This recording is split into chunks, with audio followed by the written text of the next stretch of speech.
The hot sun beat down relentlessly on 16-year-old Florence. Her stomach rumbled as she brushed sweat from her brow. As the firstborn of her siblings, she shouldered many household responsibilities, including finding adequate places for the family's cows to graze. Like many other Rwandans in the 1960s, Florence's parents had fled their homeland and crossed into neighboring Uganda as refugees fleeing political upheaval and bloodshed. Florence, born in Uganda, gave her life to Christ as a 15-year-old. She remembers praying and setting in her heart a memorial. You never, ever forget about this decision. It is a special thing you have done. On this particular day, while tending the cows, Florence unsuccessfully searched for fruit among the bushes. Barefoot, hungry, thirsty, and hot, Florence longed for more. As she looked around at her environment and considered the projected path for girls her age, she knew unless something changed, her current circumstances would keep her walking long distances to fetch water and lacking opportunity to do what she most desired. Florence recalls with both vividness and fondness the exact area near the rocks and stones where God led her. The rock she stood on became another memorial, the place she prayed her first prayer of deep commitment and surrender. As the first believer in her family and brand new in her faith, she didn't know the exact mechanics of how to pray. She only knew to bring to God her deepest heart desire. With honesty and sincerity, she prayed, Jesus, if you are really real, would you give me education?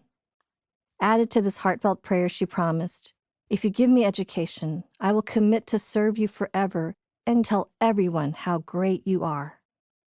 Florence's simple prayer of surrender released control of her life to her Heavenly Father. Her hands now open to have the Lord take and give as He saw fit. Land of 1,000 Hills. A few years ago, on a trip to Rwanda, I had the joy of hearing and seeing how God answered Florence's prayer.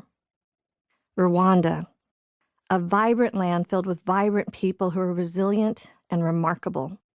The country continues to make tremendous strides after the horrific genocide that took place in 1994, when government officials carried out plans for the mass extermination of an entire ethnic group and any sympathizers.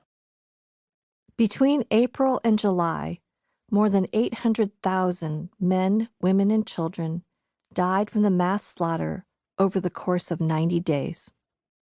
In addition to the torturous deaths, an estimated 500,000 women were raped and intentionally infected with HIV. The aftermath of the genocide left 400,000 orphans. The brutality, cruelty, and horror remain unfathomable. But I saw with my own eyes how out of death and what seemed irreparable, God brought new life. I was privileged to be a part of a team of 22 women who traveled to Rwanda to experience firsthand the beautiful ministry God is doing in and through the women there. The trip rose out of a mutually beneficial partnership between African New Life Ministry in Rwanda and If Gathering, a worldwide Christian movement founded by my friend Jenny Allen, with a mission to gather, equip, and unleash women to live out God's calling for their lives. I've had the honor of teaching and equipping leaders through IF and have forged relationships with incredible women who, like Jenny, love God fiercely.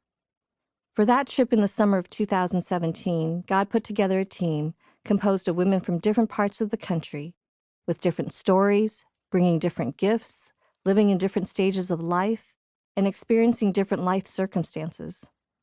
God used our differences to meet each situation we encountered. We lived out the truth of how we are better together. God taught me about faith, dedication, trust, and dependence through these new sisters when our feet hit the red soil of Rwanda. Our first day in Rwanda, we toured the African New Life Ministry Center. Still new to each other and learning names while adjusting to the elevation and time change, our team assembled to hear about the early days of the ministry from one of the founders, Florence Mugisha. Florence paced slowly back and forth before us as she recounted her story, including her teenage prayer of surrender. 8 years after Florence began a relationship with Jesus, she began attending a Bible college in Uganda. There she met her future husband, Charles.